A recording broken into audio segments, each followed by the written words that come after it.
بسم الله الرحمن الرحيم. إن الحمد لله نحمده ونستعينه ونستغفره ونعوذ بالله من شرور أنفسنا ومن سيئات أعمالنا. من يهده الله فلا مضل له ومن يضلل فلا هادي له. وأشهد أن لا إله إلا الله وحده لا شريك له. وأشهد أن محمدا عبده ورسوله أرسله بالحق بشيرا ونذيرا.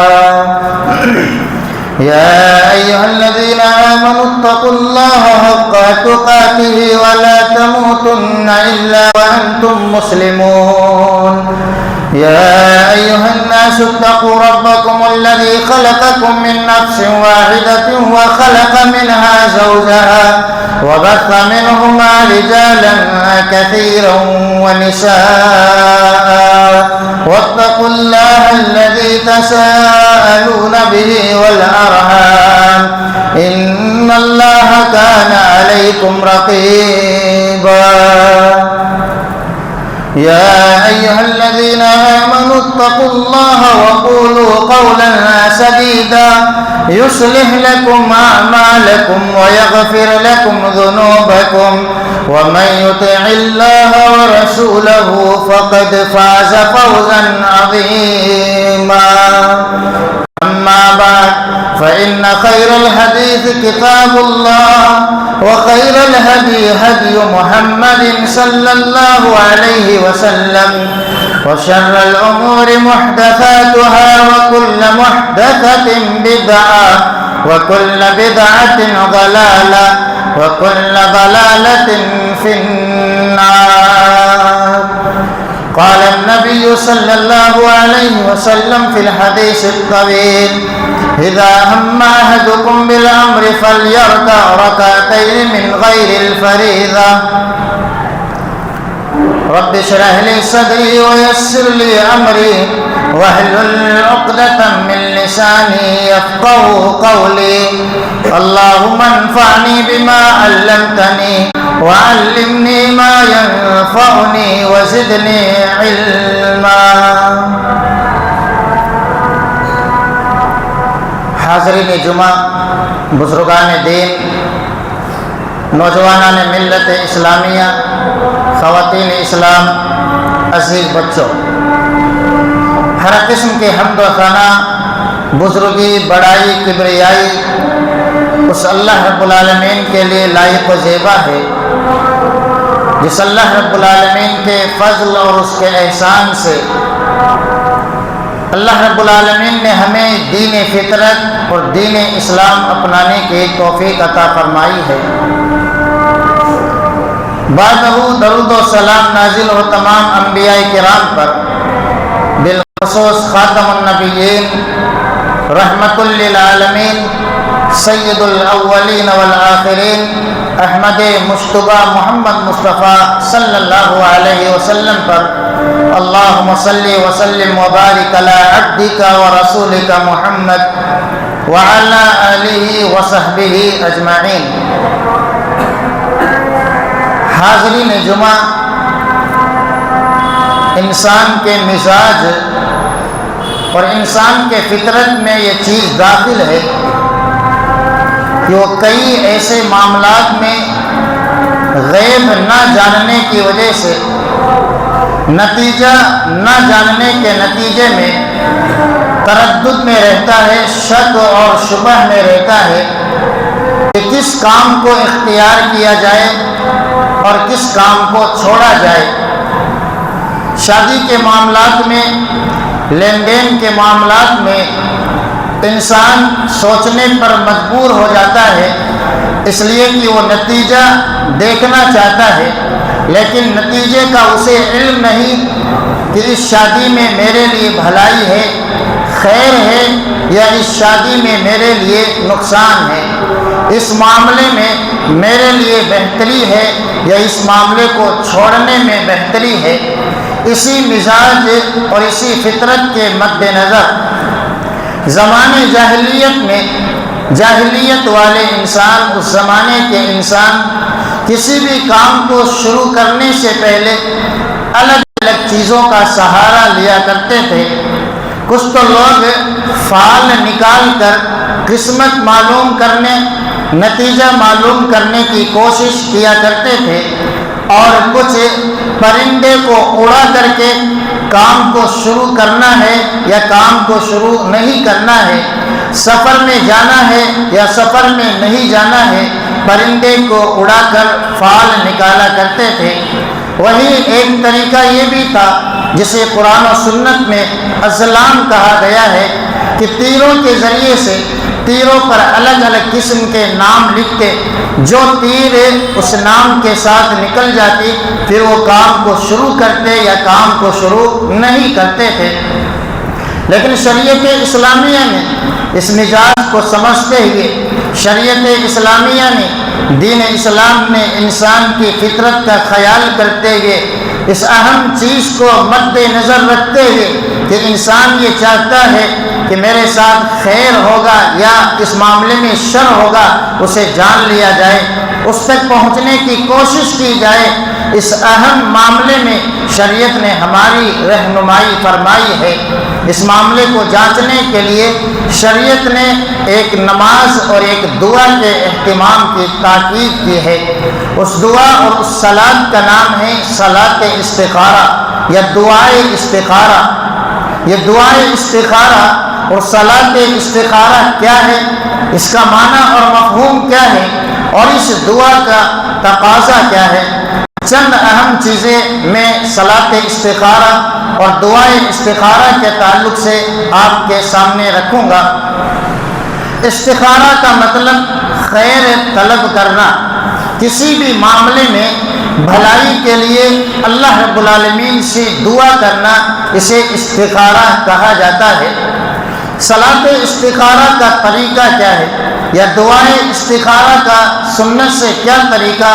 اللہ کے نبی صلی اللہ علیہ وسلم نے بیان فرمایا ہے۔ دعائے استخارہ اور صلاۃ استخارہ کی شریعت اسلامیہ میں کیا اہمیت ہے، اللہ کے نبی صلی اللہ علیہ وسلم کے اس عمل اور اس قول سے ہم اہمیت کو جانیں کہ صلاۃ استخارہ کی دین اسلام میں کتنی اہمیت ہے، اور اس قدر اہمیت ہونے کے باوجود آج مسلمانوں کی اکثریت صلاۃ استخارہ اور دعائے استخارہ سے واقف تک نہیں ہے کہ یہ صلاۃ استخارہ کون سی نماز ہے، دعائے استخارہ کون سی دعا ہے، اور استخارہ کا معنی اور مفہوم کیا ہے۔ صحابہ کرام اللہ کے نبی صلی اللہ علیہ وسلم کا عمل ذکر کرتے ہیں کہ يعلم اصحابه الاستخارہ فی الامور كلها كما يعلمهم السورة من القرآن، کہ اللہ کے نبی صلی اللہ علیہ وسلم صلاۃ استخارہ اور دعائے استخارہ صحابہ کرام کو اسی طریقے سے سکھاتے تھے جس طریقے سے آپ صلی اللہ علیہ وسلم قرآن کی کوئی سورت صحابہ کرام کو سکھاتے تھے۔ یعنی گویا اللہ کے نبی صلی اللہ علیہ وسلم اس کی اہمیت کے مد نظر اور اس کے تقاضے کی وجہ سے، ضرورت پیش آنے کی وجہ سے، اس لیے کہ صلاۃ استخارہ اور دعائے استخارہ ہر انسان کی ضرورت ہے، چاہے وہ مرد ہو یا خاتون ہو۔ اسی اہمیت کے مد نظر آپ صلی اللہ علیہ وسلم صحابہ کرام کو صلاۃ استخارہ اور دعائے استخارہ سکھایا کرتے تھے، جس طریقے سے آپ صلی اللہ علیہ وسلم سورتیں سکھاتے تھے، قرآن کو یاد کروایا کرتے تھے، اور خود آپ صلی اللہ علیہ وسلم نے پھر اس کا طریقہ بیان فرمایا کہ اذا ہم احدکم بالامر، کہ کوئی بھی شخص کسی معاملے کا ارادہ کرے، ارادہ کرنے کے بعد فلیرکع رکعتین من غیر الفریضہ، تو اسے چاہیے کہ فرض نماز کے علاوہ وہ پہلے 2 رکعت نفلی نماز یا سنت اس نیت سے ادا کرے کہ اسے صلاۃ استخارہ اور دعائے استخارہ کرنا ہے۔ یعنی فرض نماز کے علاوہ ایسے وقت میں نماز پڑھنے کا اہتمام کرے کہ جس وقت نماز پڑھنے سے اللہ کے نبی صلی اللہ علیہ وسلم نے منع نہیں کیا ہے، یعنی سورج نکلتے وقت، سورج ڈوبتے وقت، یا زوال کے وقت، یا جو وقت اللہ کے نبی صلی اللہ علیہ وسلم نے منع کیا ہے، بہتر اور افضل یہی ہے کہ ان اوقات کو ٹال کر ایک مسلمان جس کام کا وہ ارادہ کر رہا ہے اس کام کے لیے اللہ رب العالمین کے لیے 2 رکعت پہلے سنت پڑھ لے۔ سوال یہ ہے کہ صلاۃ استخارہ یا دعائے استخارہ کن کاموں میں انسان کر سکتا ہے؟ جو بھی شریعت نے واجب قرار دیا ہے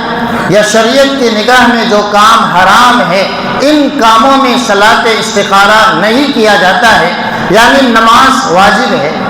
انسان نماز پڑھ کے دعا کرے کہ اللہ میں نماز پڑھوں یا نماز نہ پڑھوں، تو یہ واجب ہے، اس کام میں صلاۃ استخارہ نہیں ہے۔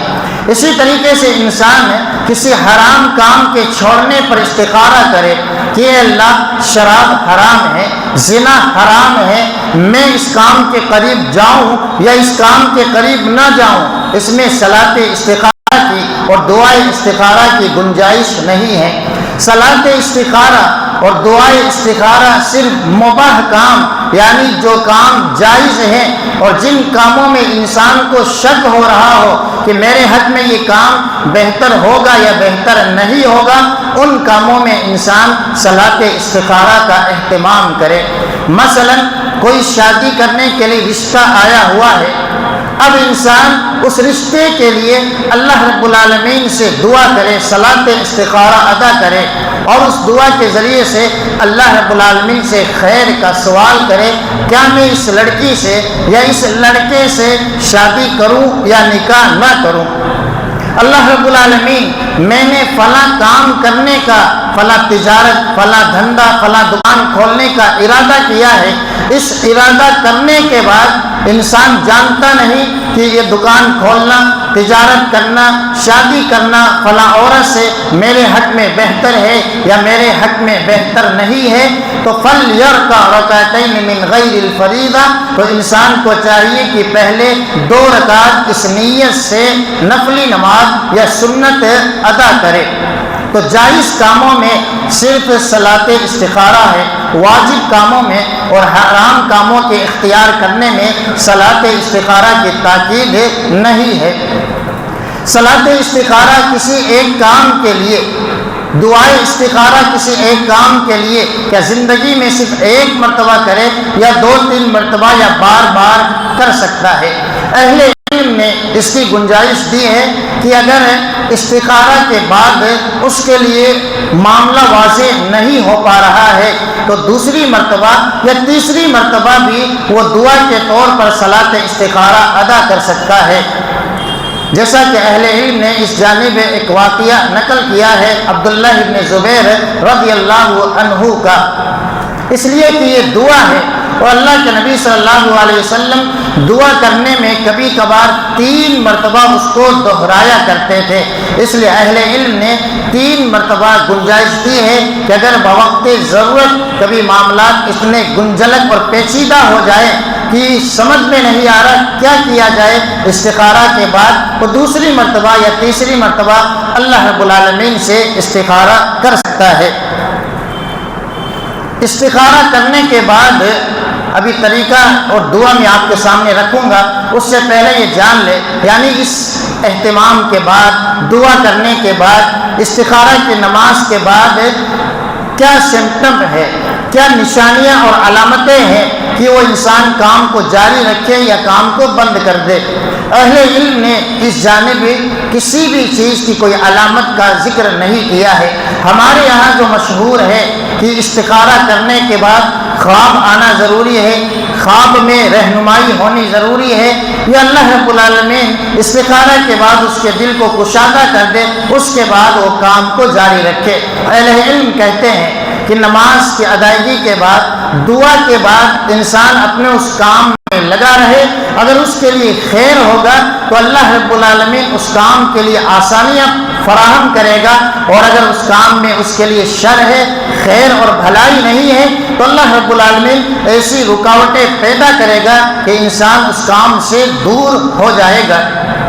کیا استخارہ کرنے کے بعد بھی، یعنی استخارہ انسان نے کیا، اللہ رب العالمین سے دعائیں کی، اس دعا کے کرنے کے بعد بھی کئی مرتبہ ایسا ہوتا ہے کہ استخارے کے بعد شادی کی، لیکن کچھ ہی مہینوں کے بعد یا سال 2 سال کے بعد طلاق واقع ہو گیا۔ استخارہ کرنے کے بعد اس نے دکان کی اوپننگ کی، تجارت کی، لیکن اس کی دکان بند ہو گئی، تجارت اس کی نہ چل سکی، تو کیا ایسا ممکن ہے؟ ہاں، استخارہ کرنے کے بعد یہ تمام چیزیں ہو سکتی ہے، اس لیے کہ انسان یہ سمجھتا ہے کہ اب میرے لیے خیر نہیں ہے، بلکہ کبھی کبھار انسان کے لیے اللہ رب العالمین نے اسی طلاق میں اور اسی خسارے میں اللہ رب العالمین نے خیر رکھا ہوا ہے۔ مثلا کوئی تجارت انسان کر رہا تھا، لیکن بعد میں اسے اتنا زیادہ دینی یا دنیاوی نقصان ہونے والا تھا، اللہ نے استخارہ کی برکت کی وجہ سے اسے بڑے نقصان سے بچا لیا ہے۔ استخارہ کی یہ برکت ہے کہ اگر ایک انسان استخارہ کرتا ہے، نماز کی ادائیگی کے بعد دعا کر لیتا ہے، تو اللہ رب العالمین بڑے نقصان سے اسے اس برکت کی وجہ سے بچا لیتا ہے۔ اس لیے انسان یہ نہ سوچے کہ میں نے استخارہ کیا لیکن استخارہ کے باوجود میرا نقصان ہو گیا، استخارہ کے باوجود طلاق واقع ہو گئی۔ کبھی کبھار انسان دعا کرتا ہے، لیکن دعا کی قبولیت میں جو چیزیں مانے ہیں، رکاوٹ آ جاتی ہے، جیسے انسان کی روزی روٹی حلال کے بجائے حرام ہے، تو یہ چیز بھی ایسی چیز ہے جو اللہ رب العالمین کے یہاں دعا پہنچ نہیں سکتی ہے۔ تو کبھی کبھار یہ ایسے موانع آ جاتے ہیں جس کے بنا پر بھی ایک انسان یہ سوچتا ہے کہ استخارہ کے باوجود میرا نقصان کیوں ہوا ہے۔ استخارہ کی دعا اور اس کا معنی اور مفہوم کیا ہے، مختصراً میں آپ کے سامنے رکھوں گا۔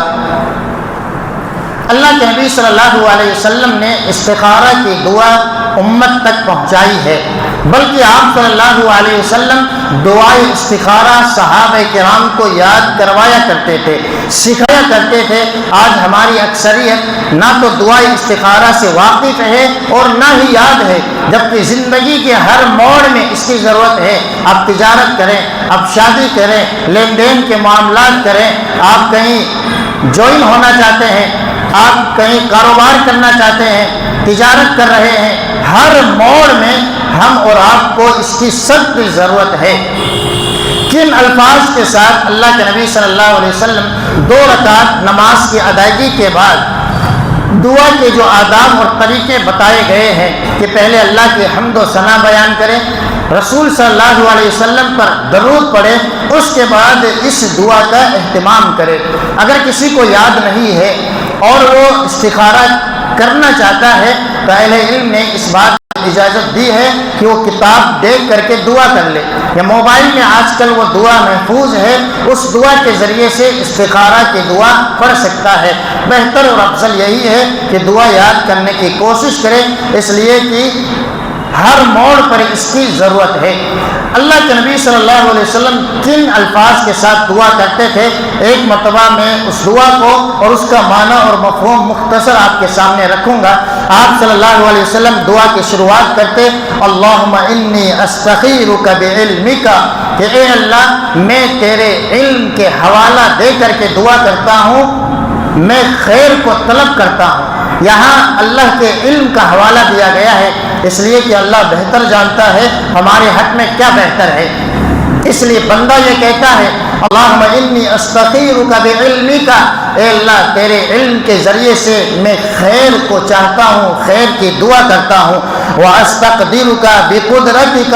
اور اے اللہ تیری قدرت کا حوالہ دے کر میں تجھ سے ہمت مانگتا ہوں، قدرت کا سوال کرتا ہوں۔ دعا کا معنی دیکھیں کس قدر مفہوم ہے، عقیدہ سکھایا گیا ہے اور ہمت انسان کو بڑھائی گئی ہے۔ واستقدرک بقدرتک، کہ اللہ تیرے پاس جو پاور ہے، جو قدرت ہے، اس قدرت کے حوالے کے ذریعے سے، اس کے واسطے سے میں تجھ سے ہمت اور قدرت کا سوال کرتا ہوں۔ وَأَسْأَلُكَ مِنْ فَضْلِكَ الْعَظِيمِ، اور اللہ تیرا فضل بہت بلند ہے، اسی فضل کے ذریعے سے میں تجھ سے مانگتا ہوں۔ اس لیے کہ اے اللہ یقیناً میں فقیر ہوں، محتاج ہوں، اور میں اس لائق نہیں ہوں، میرے اعمال اس لائق نہیں ہے کہ مجھے کچھ دیا جائے، لیکن تیرا فضل ہے، تیرا کرم ہے، اس وجہ سے میں تجھ سے تیرے فضل اور تیرے کرم کے واسطے سے میں تجھ سے خیر کو مانگ رہا ہوں۔ فَإِنَّكَ تَقْدِرُ وَلَا أَقْدِرُ وَتَعْلَمُ وَلَا أَعْلَمُ، اے اللہ تو قادر ہے، میں قادر نہیں ہوں، تو جانتا ہے، میں جانتا نہیں ہوں۔ گویا اللہ رب العالمین کے بہترین صفات کا حوالہ دیا گیا، وَأَنْتَ عَلَّامُ الْغُیُوبِ، کہ اے اللہ تو غیب کی خبروں کو جاننے والا ہے، میں جانتا نہیں کہ میرے اس کام میں خیر ہے یا شر ہے، لیکن تو علام الغیوب ہے، عالم الغیب والشہادہ ہے، دلوں کے راز تک کو جاننے والا ہے۔ اس کے بعد آپ کہتے ہیں اللہم ان کنت تعلم ان هذا الامر، کہ اے اللہ یہ معاملہ جو میں شروع کرنے جا رہا ہوں، یہاں حدیث میں ان هذا الامر کے بعد ہے کہ یہاں آپ اپنی اس حاجت اور ضرورت کا نام لیں۔ اگر آپ کو اس حاجت اور ضرورت کی عربی نہیں آتی تو آپ اردو ہی کا حوالہ دے دیں، اس لیے کہ یہ دعا ہے اور دعا آپ اپنی زبان میں مانگ سکتے ہیں۔ مثال کے طور پر آپ یہ کہیں اللہم ان کنت تعلم ان هذا الامر، یعنی شادی کا حوالہ دے، تجارت کا حوالہ دے کہ اللہ رب العالمین تو بہتر جانتا ہے کہ اس عورت سے شادی کرنا، اس دکان کو کھولنا، اس تجارت میں حصہ لگانا کیسا ہے۔ پھر اللہ سے یہ کہے خیر لی فی دینی و معاشی و عاقبت امری، کہ اللہ اگر یہ معاملہ میرے دین کے لیے بہتر ہے، میری دنیا کے لیے بہتر ہے اور انجام کے اعتبار سے میرے لیے بہتر ہے، فَقْدُرْهُ لِي وَيَسِّرْهُ لِي ثُمَّ بَارِكْ لِي فِي، تو اے اللہ میرے لیے میرے نصیب میں اس معاملے کو لکھ دے، میرے لیے اس معاملے کو آسان کر دے، اور میرے لیے اللہ رب العالمین اس معاملے میں برکت کو نازل فرما دے۔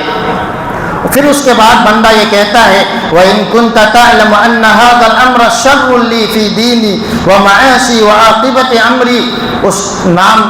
کا حوالہ دے کر، اس کام کا حوالہ دے کر اللہ سے یہ کہے کہ اے اللہ تو جانتا ہے اگر میرا یہ فلاں کام جو میں شروع کرنے جا رہا ہوں، جس کا میں نے ارادہ کیا ہے، میرے دین کے لیے اگر یہ کام اچھا نہیں، میری دنیا کے لیے کام اچھا نہیں، انجام کے اعتبار سے یہ کام اچھا نہیں ہے، وَقْدُرْ لِي الْخَيْرَ، اس کے بعد بندہ یہ کہتا ہے فَاصْرِفْهُ إن الحمد لله نحمده ونستعينه ونستغفره ونعوذ بالله من شرور أنفسنا ومن سيئات أعمالنا، من يهده الله فلا مضل له ومن يضلل فلا هادي له، وأشهد أن لا إله إلا الله وحده لا شريك له، وأشهد أن محمدا عبده ورسوله أرسله بالحق بشيرا ونذيرا، يا أيها الذين آمنوا اتقوا الله حق تقاته ولا تموتن إلا وأنتم مسلمون، يا أيها الناس اتقوا ربكم الذي خلقكم من نفس واحدة وخلق منها زوجها وبث منهما رجالا كثيرا ونساء، واتقوا الله الذي تساءلون به والأرحام إن الله كان عليكم رقيبا، يا أيها الذين آمنوا اتقوا الله وقولوا قولا سديدا يصلح لكم أعمالكم ويغفر لكم ذنوبكم، ومن يطع الله ورسوله فقد فاز فوزا عظيما، أما بعد فإن خير الحديث كتاب الله، وخير الهدي هدي محمد صلى الله عليه وسلم، وشر الأمور محدثاتها، وكل محدثة بدعة، وكل بدعة ضلالة، وكل ضلالة في النار۔ قال النبي صلى الله عليه وسلم في الحديث الطويل إذا هم أحدكم بالأمر فليركع ركعتين من غير الفريضة، رب اشرح لي صدري ويسر لي أمري واحلل عقدة من لساني يفقهوا قولي اللهم انفعني بما علمتني وعلمني ما ينفعني وزدني علما۔ حاضرین جمعہ، بزرگان دین، نوجوانان ملت اسلامیہ، خواتین اسلام، عزیز بچوں، ہر قسم کے حمد و ثنا، بزرگی، بڑائی، کبریائی اس اللہ رب العالمین کے لیے لائق و زیبا ہے جس اللہ رب العالمین کے فضل اور اس کے احسان سے اللہ رب العالمین نے ہمیں دین فطرت اور دین اسلام اپنانے کی توفیق عطا فرمائی ہے۔ بعدہ درود و سلام نازل ہو تمام انبیاء کرام پر، بالخصوص خاتم النبیین، رحمت للعالمین، سید الاولین والآخرین، احمد مجتبی محمد مصطفیٰ صلی اللہ علیہ وسلم پر۔ اللہم صلی وسلم وبارک علی عبدک ورسولک محمد وعلی آلہ وصحبہ اجمعین۔ حاضرین جمعہ، انسان کے مزاج اور انسان کے فطرت میں یہ چیز داخل ہے کہ وہ کئی ایسے معاملات میں غیب نہ جاننے کی وجہ سے، نتیجہ نہ جاننے کے نتیجے میں تردد میں رہتا ہے، شک اور شبہ میں رہتا ہے کہ کس کام کو اختیار کیا جائے اور کس کام کو چھوڑا جائے۔ شادی کے معاملات میں، لین دین کے معاملات میں انسان سوچنے پر مجبور ہو جاتا ہے، اس لیے کہ وہ نتیجہ دیکھنا چاہتا ہے، لیکن نتیجے کا اسے علم نہیں کہ اس شادی میں میرے لیے بھلائی ہے، خیر ہے، یا اس شادی میں میرے لیے نقصان ہے، اس معاملے میں میرے لیے بہتری ہے یا اس معاملے کو چھوڑنے میں بہتری ہے۔ اسی مزاج اور اسی فطرت کے مد نظر زمانے جاہلیت میں، جاہلیت والے انسان، اس زمانے کے انسان کسی بھی کام کو شروع کرنے سے پہلے الگ الگ چیزوں کا سہارا لیا کرتے تھے۔ کچھ تو لوگ فال نکال کر قسمت معلوم کرنے، نتیجہ معلوم کرنے کی کوشش کیا کرتے تھے، اور کچھ پرندے کو اڑا کر کے کام کو شروع کرنا ہے یا کام کو شروع نہیں کرنا ہے،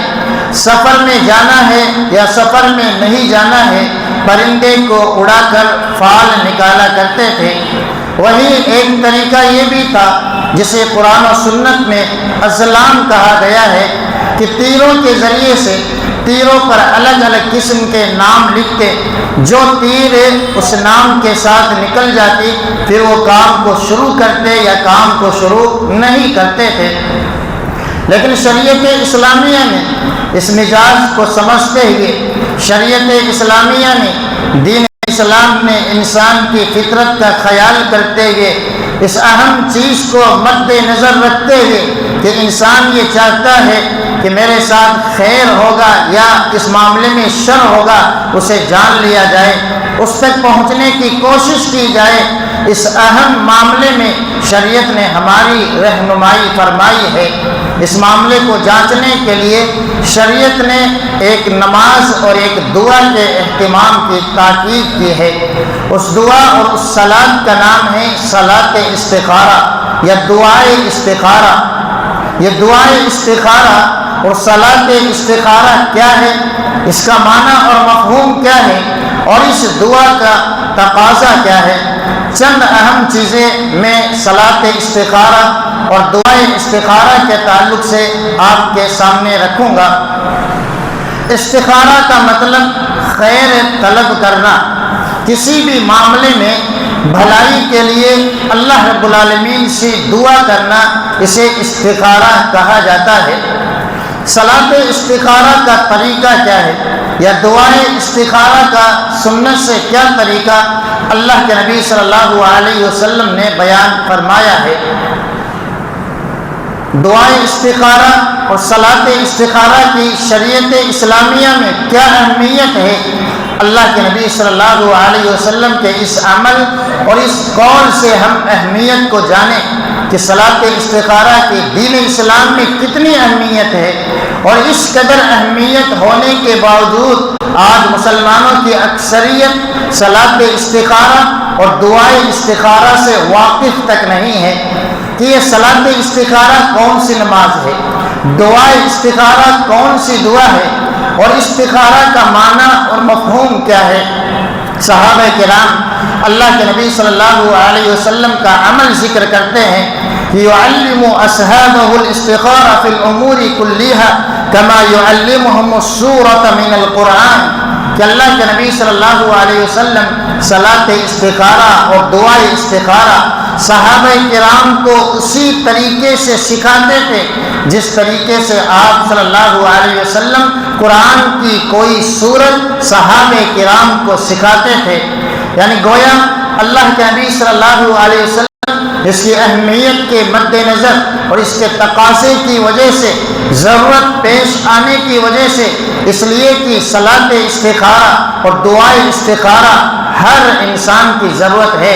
چاہے وہ مرد ہو یا خاتون ہو۔ اسی اہمیت کے مد نظر آپ صلی اللہ علیہ وسلم صحابہ کرام کو صلاۃ استخارہ اور دعائے استخارہ سکھایا کرتے تھے، جس طریقے سے آپ صلی اللہ علیہ وسلم سورتیں سکھاتے تھے، قرآن کو یاد کروایا کرتے تھے، اور خود آپ صلی اللہ علیہ وسلم نے پھر اس کا طریقہ بیان فرمایا کہ اذا ہم احدکم بالامر، کہ کوئی بھی شخص کسی معاملے کا ارادہ کرے،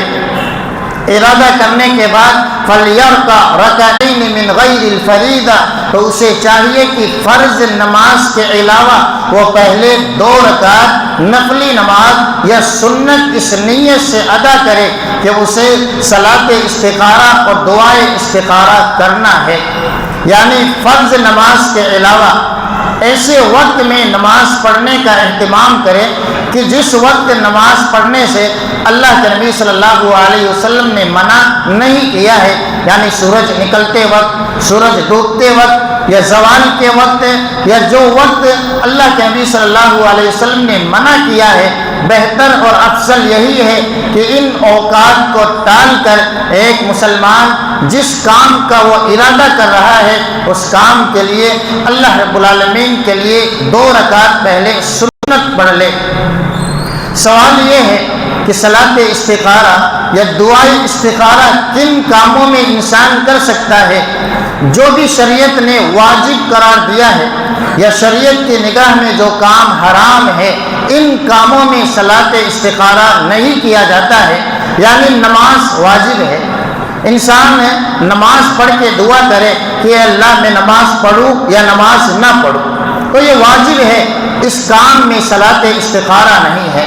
اسی طریقے سے انسان کسی حرام کام کے چھوڑنے پر استخارہ کرے کہ اللہ شراب حرام ہے، زنا حرام ہے، میں اس کام کے قریب جاؤں یا اس کام کے قریب نہ جاؤں، اس میں صلاۃ استخارہ کی اور دعائے استخارہ کی گنجائش نہیں ہے۔ صلاۃ استخارہ اور دعائے استخارہ صرف مباح کام، یعنی جو کام جائز ہیں اور جن کاموں میں انسان کو شک ہو رہا ہو کہ میرے حق میں یہ کام بہتر ہوگا یا بہتر نہیں ہوگا، ان کاموں میں انسان صلاۃ استخارہ کا اہتمام کرے۔ مثلا کوئی شادی کرنے کے لیے رشتہ آیا ہوا ہے،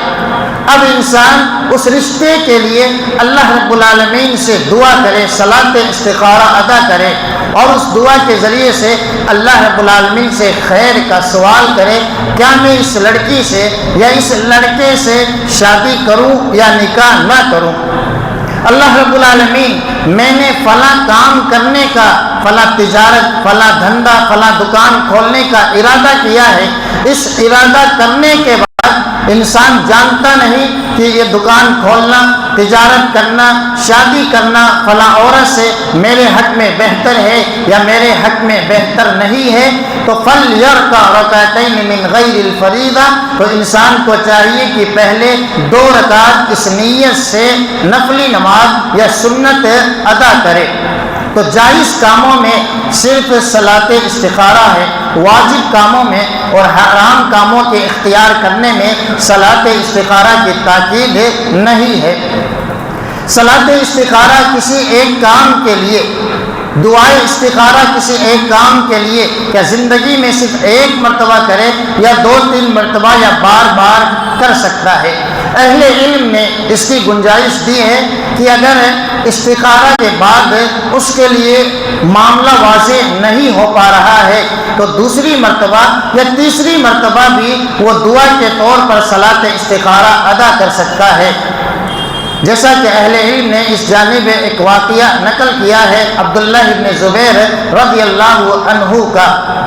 اس لیے کہ یہ دعا ہے اور اللہ کے نبی صلی اللہ علیہ وسلم دعا کرنے میں کبھی کبھار 3 مرتبہ اس کو دہرایا کرتے تھے، اس لیے اہل علم نے 3 مرتبہ گنجائش دی ہے کہ اگر بوقت ضرورت کبھی معاملات اتنے گنجلک اور پیچیدہ ہو جائے کہ سمجھ میں نہیں آ رہا کیا کیا جائے استخارہ کے بعد، وہ دوسری مرتبہ یا تیسری مرتبہ اللہ رب العالمین سے استخارہ کر سکتا ہے۔ استخارہ کرنے کے بعد ابھی طریقہ اور دعا میں آپ کے سامنے رکھوں گا، اس سے پہلے یہ جان لے، یعنی اس اہتمام کے بعد، دعا کرنے کے بعد، استخارہ کی نماز کے بعد کیا سمپٹم ہے، کیا نشانیاں اور علامتیں ہیں کہ وہ انسان کام کو جاری رکھے یا کام کو بند کر دے۔